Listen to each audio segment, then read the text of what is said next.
Have you ever wondered what makes a perfect weld with SMAW using 7018 rods?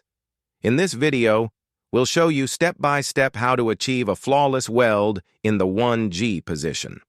Watch closely as we set the amperage for smooth arc stability and demonstrate the ideal electrode angle to avoid undercutting. Notice the steady hand movement and consistent travel speed, key factors for perfect bead formation. By the end, you'll see the result, a clean, strong weld that passes every inspection. Stay till the end for a pro tip that could transform your welding skills forever.